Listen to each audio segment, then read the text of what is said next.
Today on the show, we apologize for the theatrics. We just had to be sure.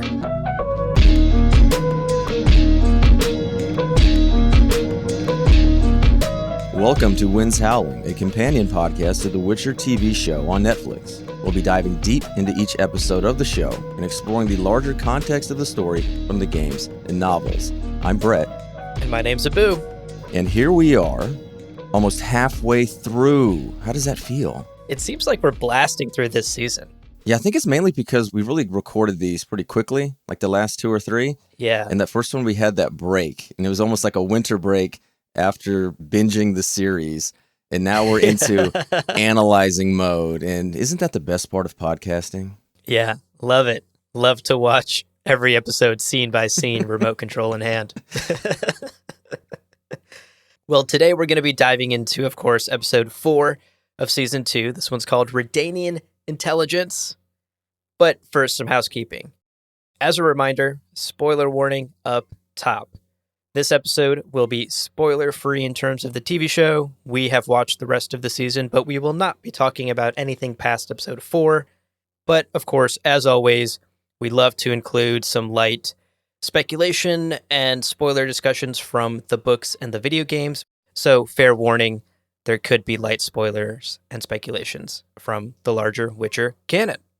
Additionally, we love to hear from you.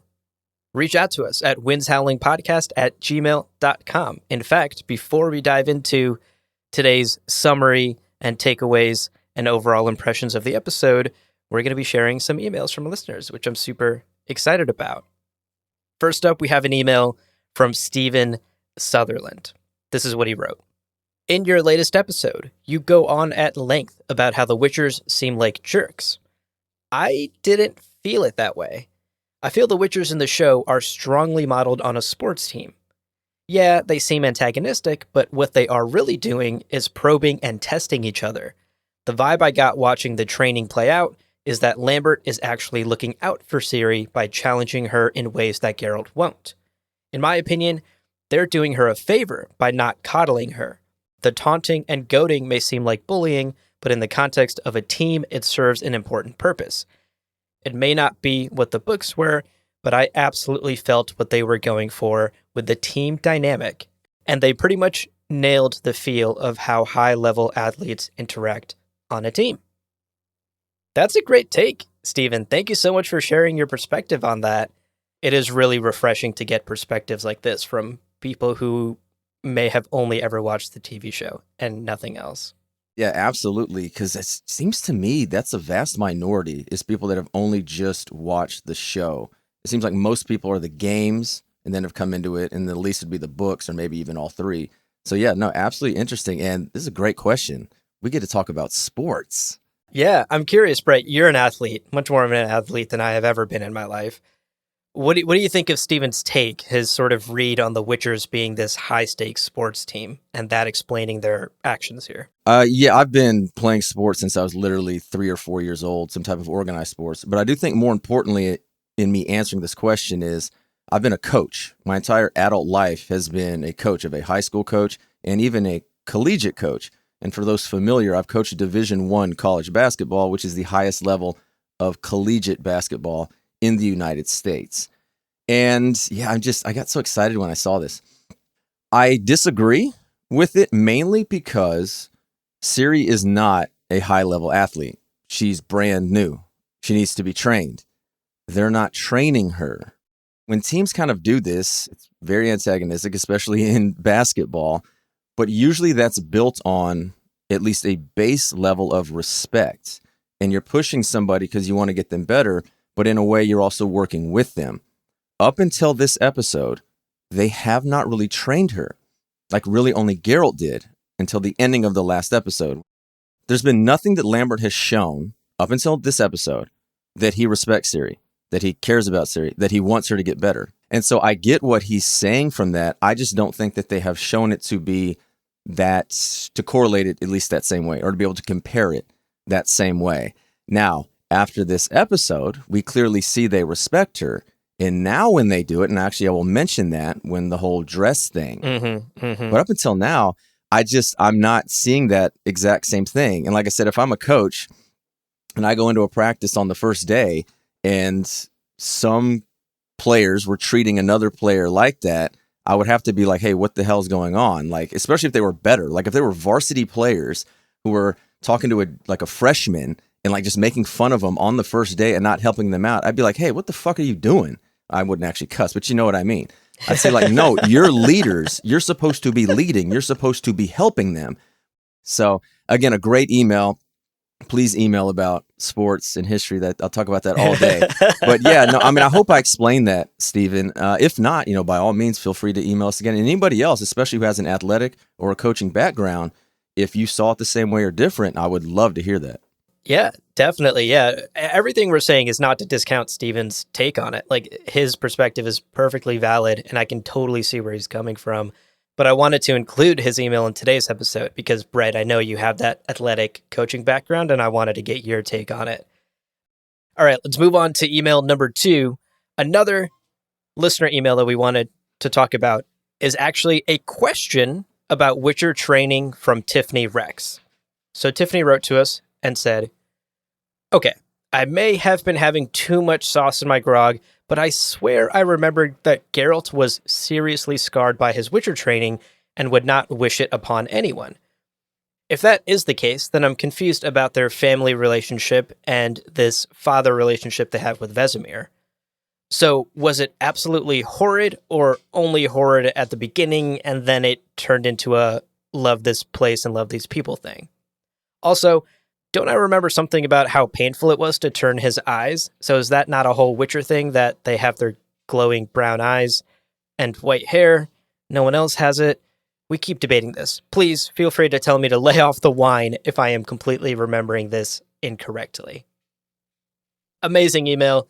Thank you for writing, Tiffany. There was actually much, much more to that email. She wrote this iconic 4-paragraph thing. I, for one, vote that she should be drinking more wine if these are the types of questions she's going to be emailing us. More wine. Amazing stuff. So, Witcher lore question about Witcher training. Brett, do you want to take this one? What does Tiffany need to know about Witcher training, the trial of grasses, and how horrible it may or may not have been for those young candidates? Okay, so I'm going to take this and then pass the ball right back to you. See, in basketball, it's called a give and go. Hey! Because there's some stuff, and this is where a lot of it starts to mix in with me when it comes to the games and comes to the show and comes to the books. Like this whole witching profession, it was started because there were monsters. Oh, we need something to fight these monsters. We're going to mutate these humans to do it. And yeah, the whole thing is, it's terrible. Nightmare of the Wolf shows how horrible it is. Yeah. And yeah, I guess the way you can say it is it goes back almost to that first email. It's just a bonding thing. They've survived it. They're part of the 30% that have made it through the trial of the grasses. And now they're all in it together because they're not humans. They're not anything. They're truly outcasts. So even if you don't really like each other, you kind of have to be together because there's nobody else you can be with. You can't be in normal society. Yeah, absolutely. I think you covered it.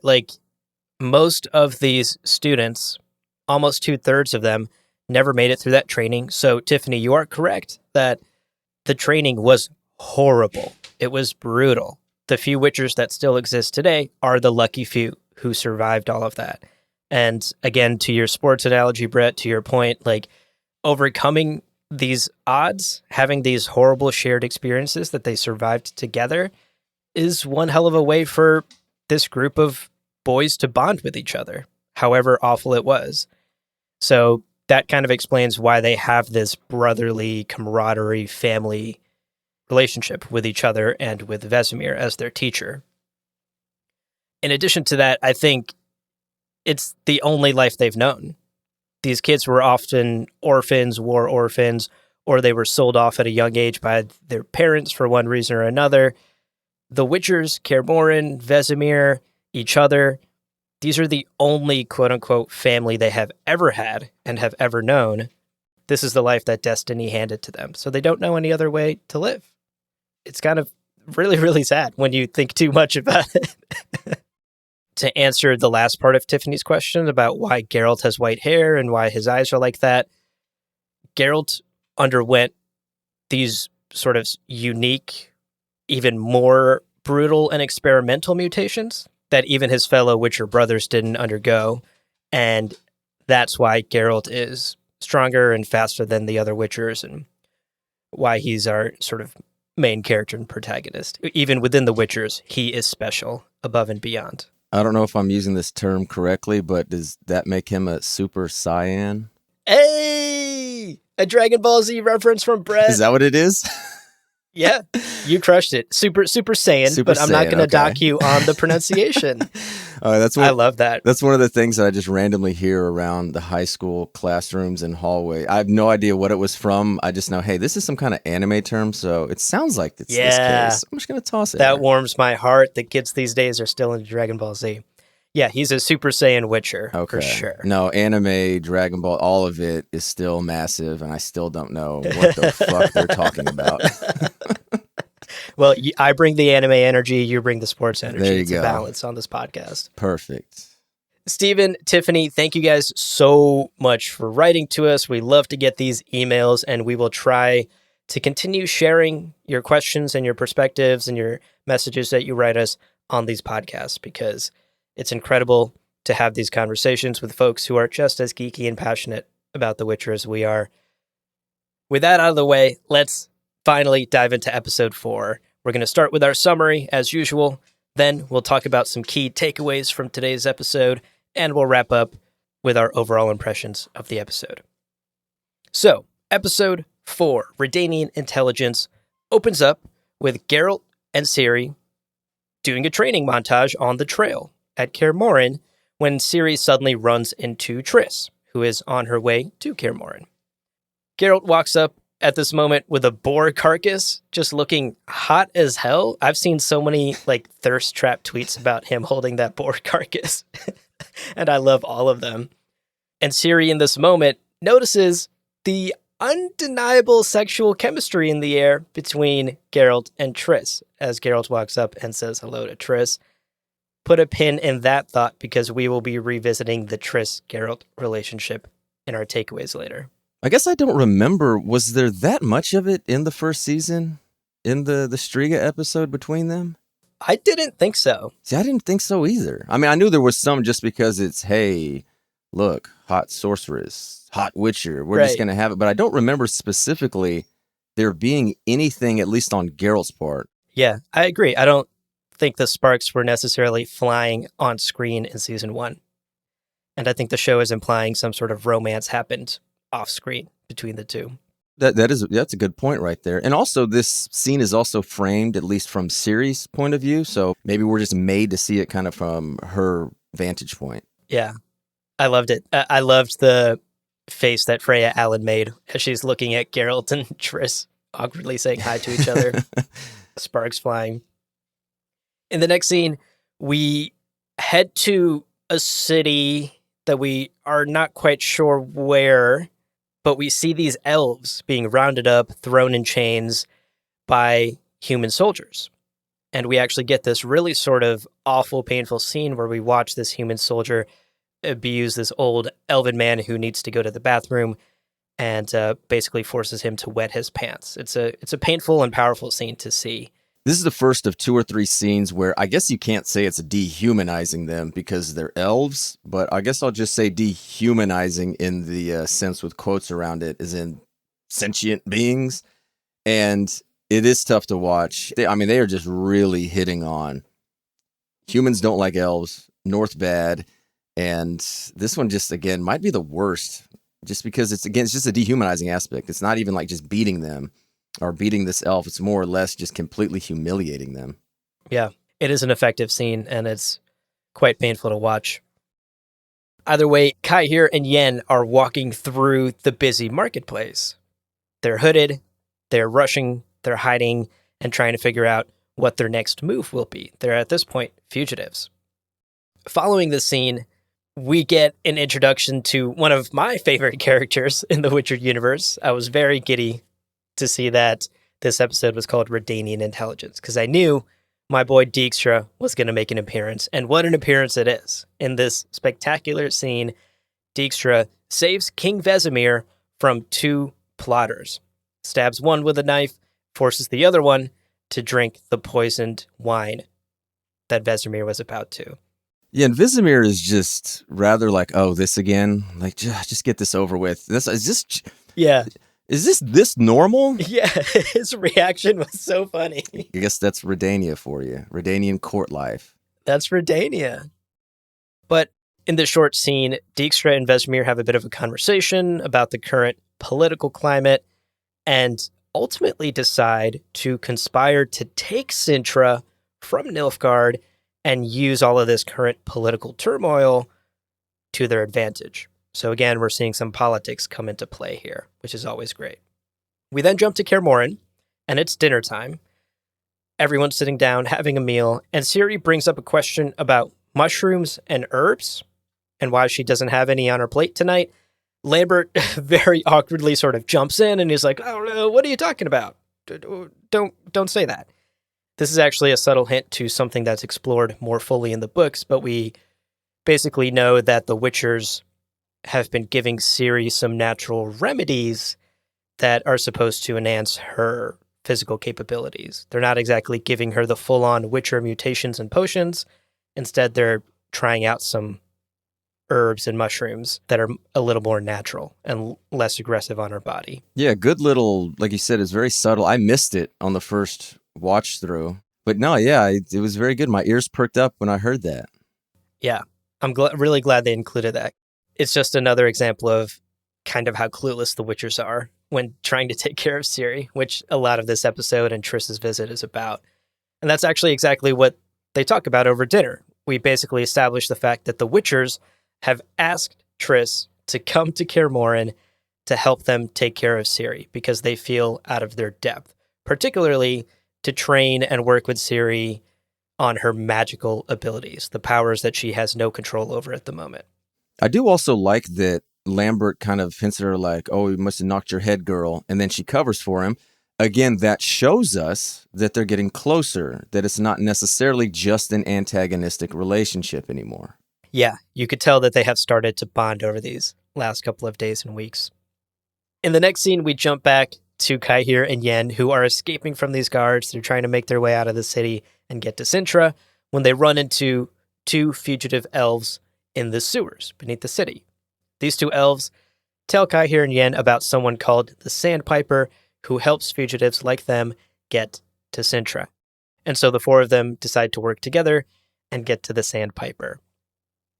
We then jump back to Triss and Geralt, who are still at the dinner table. They're sort of staying up late after dinner, still chatting. And they're primarily discussing Ciri's magical abilities. He also says something really great that I want to quote to Triss here. He sort of cuts right to the heart of why the Witchers think they need help from Triss. He says, quote, "Mages, Nilfgaard, something dark lies ahead of her. I can feel it. That's why I'm training her. I won't be here forever to protect her." End quote. And that, again, we're seeing that relationship, that father-daughter relationship start to build up. And it's nice to see Geralt finally ask for help when he needs it. Yeah, I mean, this was a lion's share of what the first 3 chapters of Blood of Elves was. It was the Witchers and Ciri at Kaer Morhen, and then, oh, we need help. But a lot of it was the bonding of Triss and Ciri, and how in the books they have this very sibling. She calls her sister. And so it is this kind of like family. Yeah. I love that they put this in here. It's just, again, one of those, I would have liked it to have been more stretched out and more in depth. And that's honestly the biggest criticism of the second season that I have, is while it was very, very good, it still just tried to cram too much into the 8 episodes. The relationships are everything, and they're gonna have to really get this more if they're gonna tie it to the way we know what happens in the books. To really pull this together is a culmination of all of these characters. And right now it's just a little bit misfiring for me. Yeah, I couldn't agree more. This scene between Triss and Geralt actually wraps up on another important note, where Triss asks Geralt to stay with her for the night. But Geralt politely turns her down. We then jump back to the aqueducts, where Kaihir and Yen and their 2 elven refugee friends continue their escape when they are suddenly attacked by a creature in the sewers. The older elf that was with them runs away like a coward. And Kaihir and Yen manage to pull away from the monster just barely and escape the aqueducts. After that scene, we finally get our big reveal of the episode. Who is the Sandpiper? It turns out it's our boy Jaskier, his first appearance in the season, episode 4. He's back. And at the moment, he is currently performing his new hit single, Burn Witcher Burn. I don't know what you thought about this song this time around. For me, not quite as highly ranked and instantly iconic as Toss a Coin to Your Witcher, but I still liked it. Yeah, it didn't move the needle for me. And as a whole, and it was something I didn't really think about until the series was over and I was thinking back to it, the music, the score, everything from this season was just so forgettable and was such a step down that I actually looked up that the composers for the first season, Sonia Belisova and Genoa Ostinelli, actually did not come back for season 2. So they got somebody new, and there is not one piece of music, and this isn't to be negative about the guy. I think it was okay. It was just forgettable, but there wasn't anything from this season that stood out. And The Witcher season 1, I remember thinking like, oh man, every single fantasy series that I know and love and that I've watched, Lord of the Rings, Harry Potter, Game of Thrones, all 3 of those, the music is so distinct. And as soon as I hear like 2 or 3 notes, it takes me there. And The Witcher season 1 has a couple of those. And the only thing about the second season that I can honestly say was a complete miss to me was the music. And man, I really hope those 2. I also could not find out why they didn't come back. I couldn't see if they were replaced, if they were fired. There's nothing in their filmographies that I can see that they're doing, so maybe they're working on something that's coming out. But it was such a disappointment to see that they weren't back because of just how much it didn't hit me this season. Yeah, I agree. The music was definitely a step down.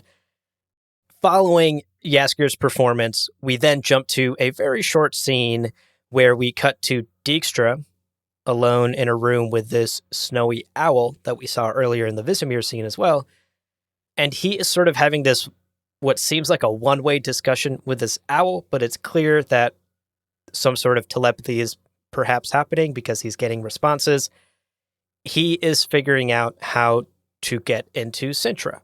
Ultimately, the owl and Dijkstra decide that the best plan of action is to sneak an elf spy into the city.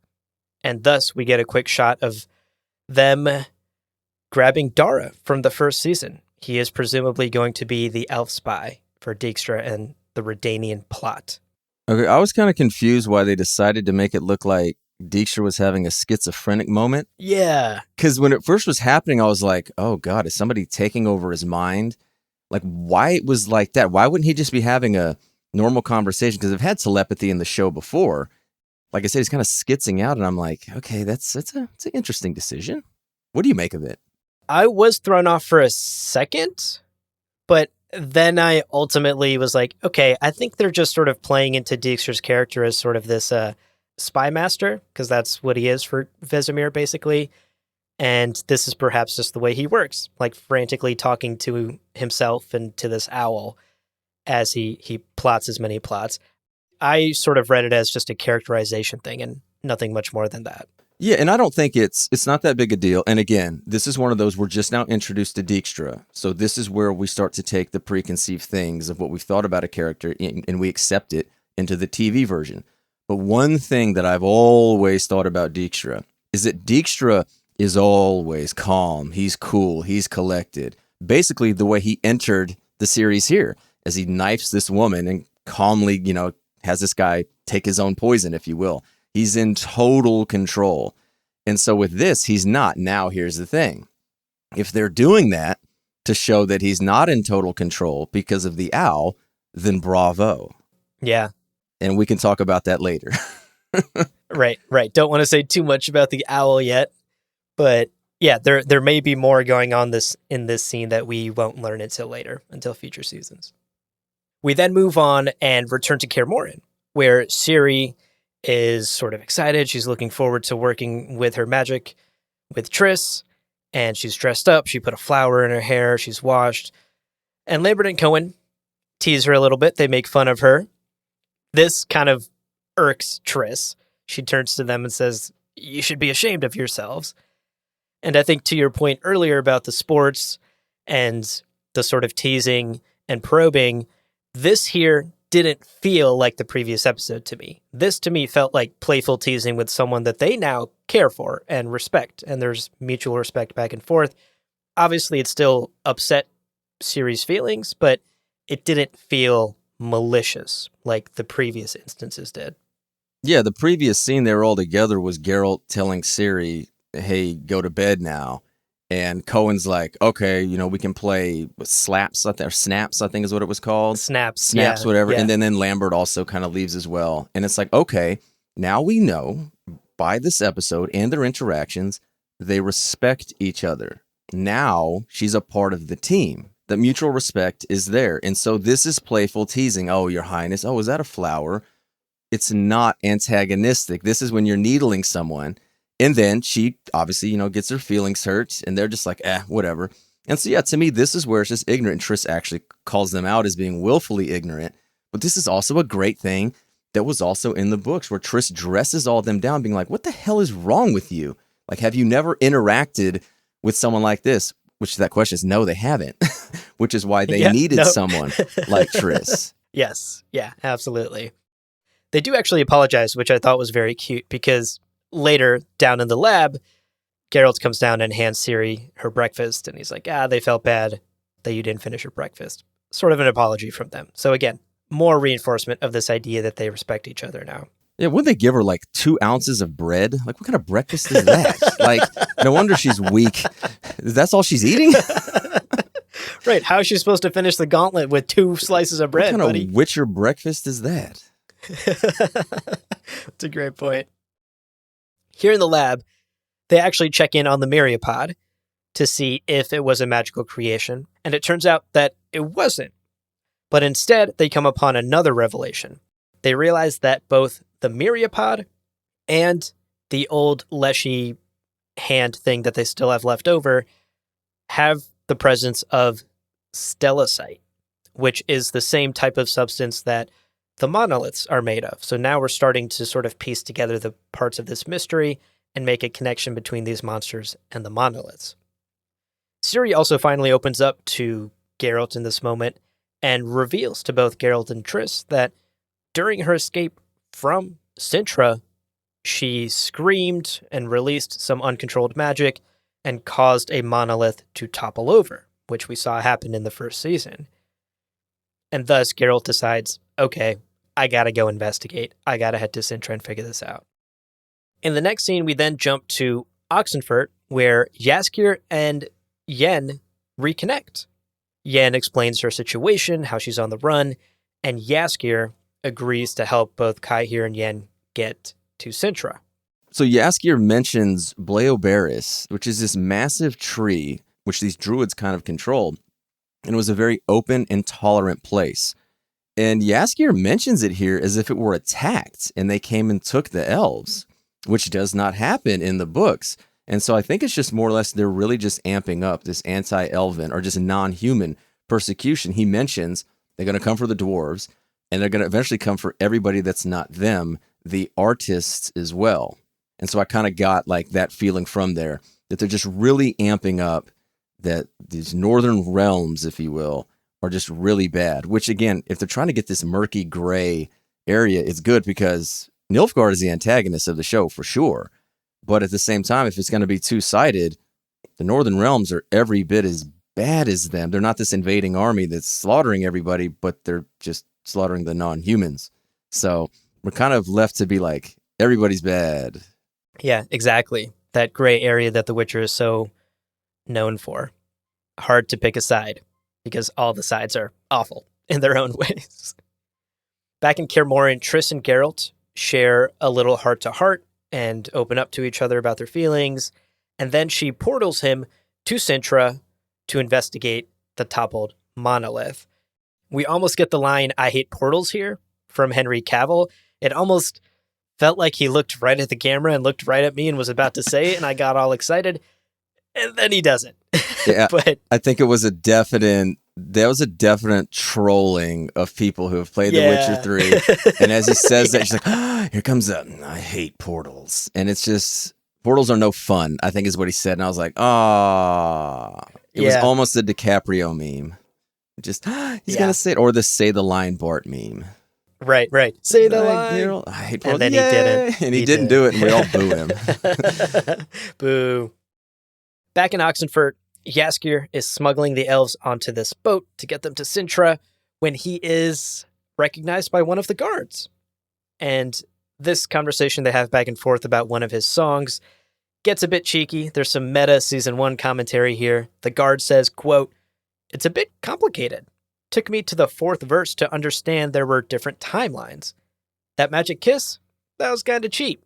And I spotted that dragon reveal a mile away." End quote. And obviously that is some of the criticism that many fans had about season 1 with the multiple timelines and the magic kiss thing that you and I even talked about on the podcast. And then, of course, the dragon being such a big talking point from the first season. So a little fourth wall breakage happening here in this back and forth. Yeah, Jaskier rants on him against probably better judgment. Yeah. Some of the stuff of what he said, I was like, oh man, that's kind of similar to what I said last episode, where he basically says, you criticize this because you're an idiot and you can't do it yourself, you stupid dock worker. No, I did not say it in those words. But yeah, back last episode, I said a lot of people who criticize these things, they've never created a goddamn thing in their life. So maybe try to create something on your own. And then you can understand how difficult it may be. But as he was saying that, I was like, oh man, I hope I didn't come off like that. No, I don't think you did. I edited the more brutal parts of your rant. Don't worry. Oh, perfect. So this criticism of his ballad gets to Jaskier. He can't help himself. And like you said, he goes off on the guard, which ruins the plan. Now the elves can't get onto this boat until the cowardly elf from earlier walks out and redeems himself by taunting the guards, pulling them away from the boat, and ultimately, I think getting killed, or at least really, really wounded in this scene, and most definitely captured. Yeah, it's a very common trope. The guy redeems him in the end. I guess it was good.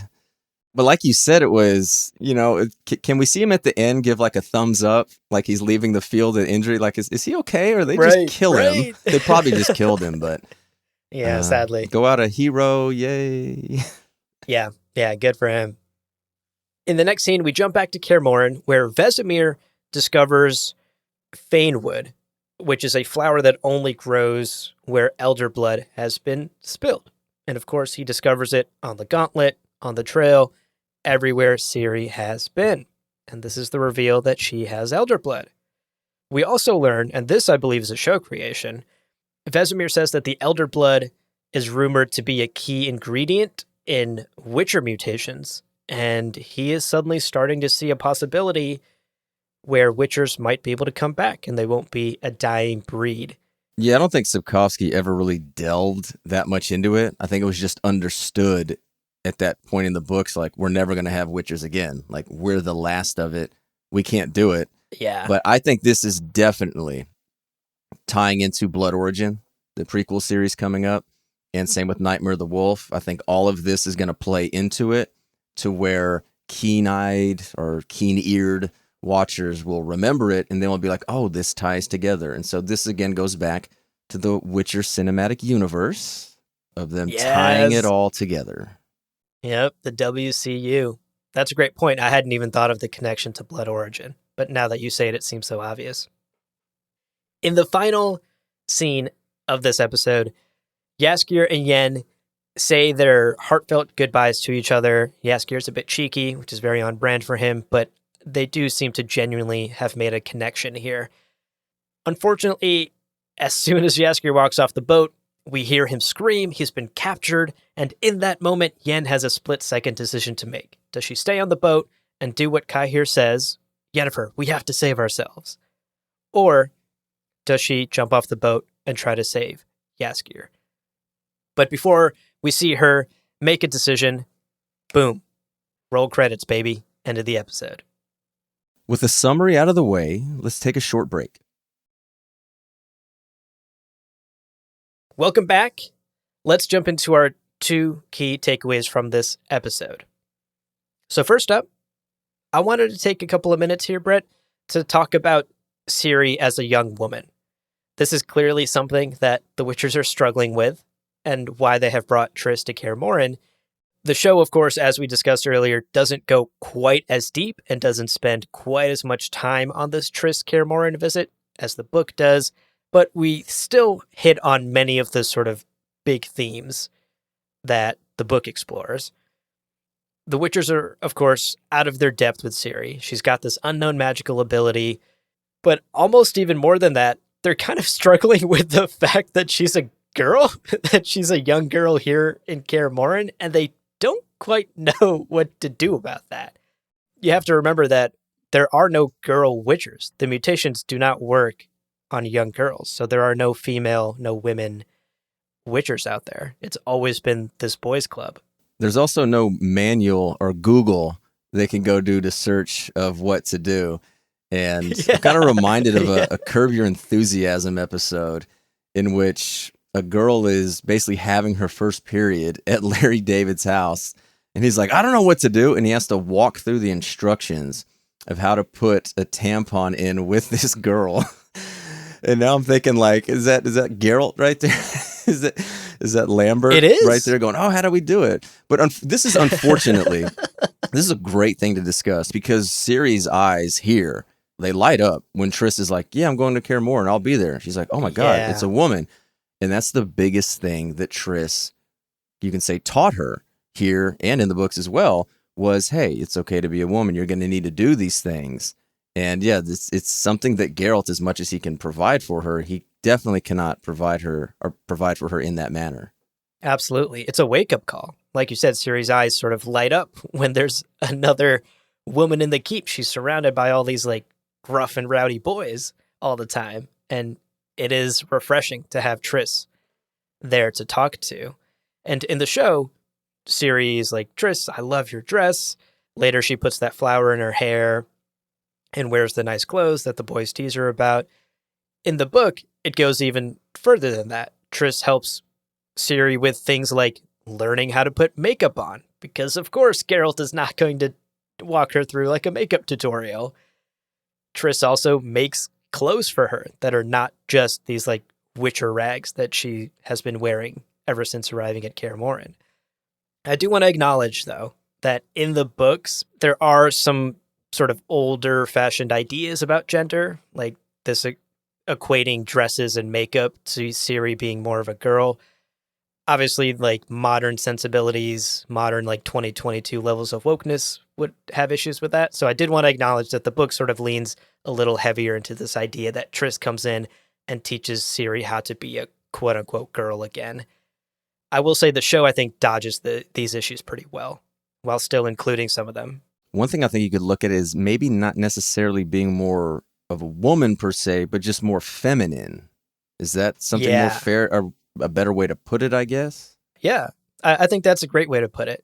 She is living with a bunch of testosterone-filled dudes and is never acknowledging that feminine side of her. And it takes Triss to sort of help her and walk her through that. And I think the biggest, actually to your Larry David point from earlier, I think one of the biggest moments for Ciri is when she has to talk to Triss about having her periods. In the books, she's a little younger. She's a young woman who's on the verge of puberty and starts having her periods around the time she's at Kaer Morhen. And what's so heartbreaking and horrifying is she's basically just like hiding it or not acknowledging this thing. She never mentions it to the boys, and the boys, even if she did mention it, would have no idea how to talk to her about it. And it isn't until Triss shows up that Ciri learns what the heck is going on with her body. It's a really sort of heartbreaking moment and shows us the ignorance of these Witchers, how they're incapable of fully supporting Ciri like she needs. I could be remembering this wrong, but does she not actually want to be like a boy in the books? Yeah, in the books, yeah. Yeah, she wants almost in a way for her to be changed because she wants to be a Witcher. She wants to be one of them, and they tell her, no, you can't. It's just stuff like that I just feel they could have gotten in the show to really hit on it, because it's such a big part of her character development. is how she learns to accept herself. But it's neither here nor there, I guess. Yeah. I will say it is hinted at. The scene where Triss yells at Lambert and Cohen for being ignorant assholes, the full quote she says does hint at some of these things. You dress her in rags, keep her bruised as an apple. Does she even have a chemise? Or soap? Or cloth for when she gets her blood? Though, with those mushrooms you're feeding her, you'll ruthlessly deprive her of that before too long. You say you're mutants. That's why you don't understand what people feel. But the truth is, you're choosing to be ignorant assholes, aren't you? End quote. I loved that. That hints at the whole period plotline from the books, and it hints once more at the mushrooms that they're feeding her that are potentially changing her biologically and potentially doing long-term damage to her body. Because again, the mutations, all the training, everything at Kaer Morhen has been designed for boys and for male physiology. They can't just give Ciri the same stuff. They don't know what's going to go wrong there. And Triss is kind of here to crack the whip about that. Like, stop being idiots, you guys. You can't treat Ciri like you would treat any other young boy going through training at Kaer Morhen. Triss dressing down the Witchers, I just put my hands in the air and was like, yes. Yeah, so good. It's so good. And I'm like, okay, that's such a big thing of her coming in and just breaking these dudes. I was just like, okay, that was good. It was great, actually. Yeah, I loved it. In summary, this first takeaway about Ciri and Triss, I loved Triss's visit to Kaer Morhen in the books, and I equally loved it in the show as well. So happy to get it in the show. It was spectacular. Let's talk about another Triss relationship, though. Our second takeaway, I've sort of been teasing it all throughout this episode. Let's talk about Triss and Geralt and their relationship history, because it's a bit different in the show, it's a bit different in the books, and it's dramatically different in the games, but we'll get to that. A reminder that back in Season 1, we learned that Triss is an advisor to King Foltest. She sits on his council in Temeria, and Triss and Geralt first met when Geralt dealt with that whole Striga affair. The show then here is seemingly implying that perhaps Geralt and Triss had some sort of fling or romantic entanglement for a little bit around that time, and Triss has clearly caught feelings. Geralt, as we know, is deeply in love with Yennefer and doesn't necessarily feel the same way back about Triss. Hence the whole Triss asking him to stay with her for the night and him turning her down. Geralt turning Triss down, though, doesn't necessarily mean that there still isn't mutual love and respect between them, because later in the episode, when they have that bit of a heart-to-heart, Geralt is honest with her. He says, quote, "I can't be what you want, Triss. What you deserve." Triss accepts the situation and actually opens up to Geralt, revealing that their shared heartbreak and trauma about Sodden is actually part of why she wanted companionship the other night. And I think it's a powerful moment. It shows us the scars that Triss carries both physically and emotionally and mentally from Sodden. Yeah, Triss is very vulnerable in this moment. And I think I mentioned it previously that it's one of my favorite scenes in the books. It's one of my favorite in all of the books is when Triss is at Kaer Morhen and she starts to recant Sodden and naming the mages, and they tell her out, "I want to hear this shit." She's like, "No, like I'm going to say this. You're going to hear it." Yeah. And it's primarily because she needs to talk about it. And she knows, especially talking about it with these Witchers, they'll never come into contact with anybody. She will. And so it's like this perfect form of therapy that she gets off her chest. And she does it in this episode. And it might be why I enjoyed the episode so much was so much of Triss was actually an adaptation. And it was good and it worked because it was like the best moments from the books that I liked about Triss. And again, I don't know. There's definitely a history there for sure. The way they leave it on Geralt's face when Ciri asks, "Hey, how do you know Triss?" And then when Triss asks, "Hey, do you know Ciri?" It just goes on his face and he just sighs and just like, "Ah, fuck. Like, how do I do this?" But no, I mean, we'll get it when we recap the episode, but stuff like this was great. They're incredibly slow moments where it's two people talking in a room and it's the best the show gets. Netflix, please. Yes. Please, goddamn it. One of you producers understand that this is when the show is great. Yep. This is when it's at its best, for sure. So this wouldn't be Winds Howling if we just stopped with the show. We got to talk about the books and the games. The relationship between Triss and Geralt is similar in the books, but there are some tweaks, and there are things that are definitely, at least for me, a little more problematic. For one thing, in the books, Triss actually seduces Geralt with magic, so there's kind of some questionable consent issues there, but she seduces him using magic after learning that Yen has been in a relationship with this really interesting witcher, and she's just like curious about it. So she goes and like sleeps with her friend's boyfriend. It feels kind of weird and scummy in the fact that she uses magic. I don't know. It kind of is played off as like it's like an innocent thing. They had a fling, but it always felt very weird to me. She's also in the books, and specifically in Blood of Elves during the Kaer Morhen chapters, she is like way hornier for Geralt in the books than is portrayed in the show. And I'm very glad that they toned that down, because that also felt just incredibly weird in the books for her to be just like pining over Geralt and desperate for him to join her in bed. It didn't feel great. So I'm glad they toned that down. You see, it didn't feel weird to me because Triss is younger and she's at Kaer Morhen up here during the winter time. It's just them. There's no chance of really getting with anybody else. So I can understand That's being true. in a secluded place like this with someone you like, of just being that horny, because what else are you going to do? But I do think a big thing on that is the fact that she is so young. Yeah. She's definitely portrayed a bit younger in the books. True. Than she is in the show. Everyone is a bit aged up in the show. So that's the relationship between Triss and Geralt in the books. The games take Triss in we've talked about this a bit before, in a wildly different direction. They change up her character so much. The romance with Geralt still remains, and actually, in the video games, you can pursue Triss as a romantic partner rather than Yennefer, which obviously has led to the iconic Team Yen or Team Triss debates that are so rampant in the Witcher community. None of the game stuff is canon, though, so there's no reason to believe any of that is ever going to make its way into the show. And to me, at least, this episode seems to have buttoned up the Triss-Geralt relationship nicely, and this conversation in that scene where they have that heart-to-heart, to me, reads as both of them acknowledging and agreeing that they are close friends, but they will never be anything more than that romantically. All right, Brett, let's wrap up today's episode. I think it's clear that both of us feel much more positively about this than the last couple. But what are your thoughts about episode 4?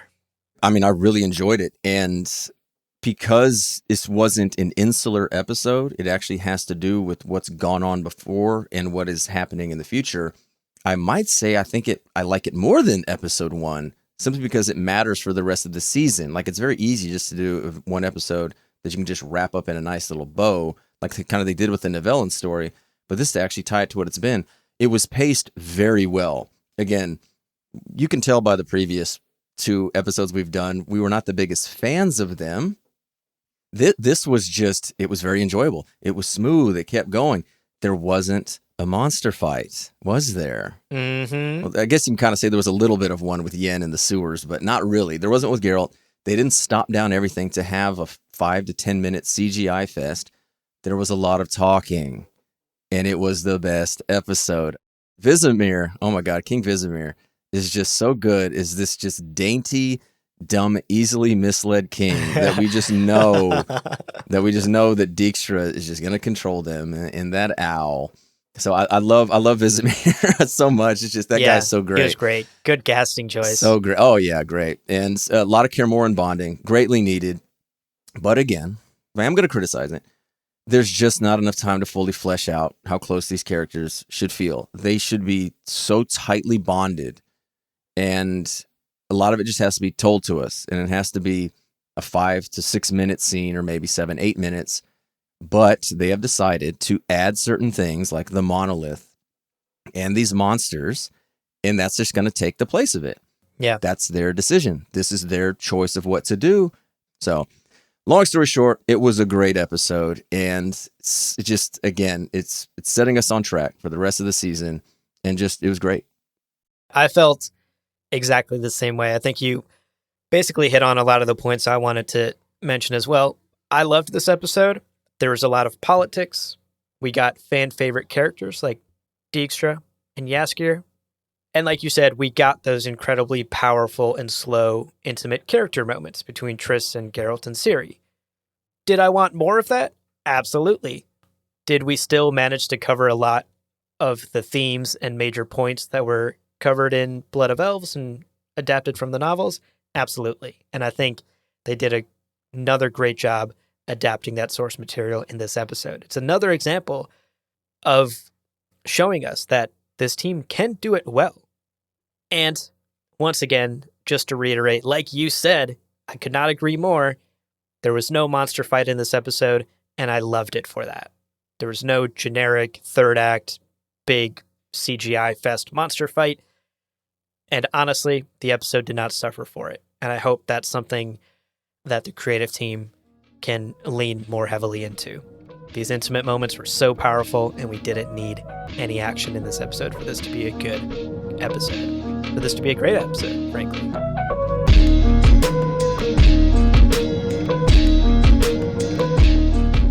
Well, Brett, podcasts are podcasts. Lesser, greater, middling, they're all the same. But we've completed our contract, and it's time to collect our reward. So leave us a 5-star review on Apple Podcasts and Spotify, and check out the other shows on the Lore Party Podcast Network on loreparty.com. You can also follow us on Twitter and Instagram at lore_party. Thank you so much for listening, and we'll see you on the path.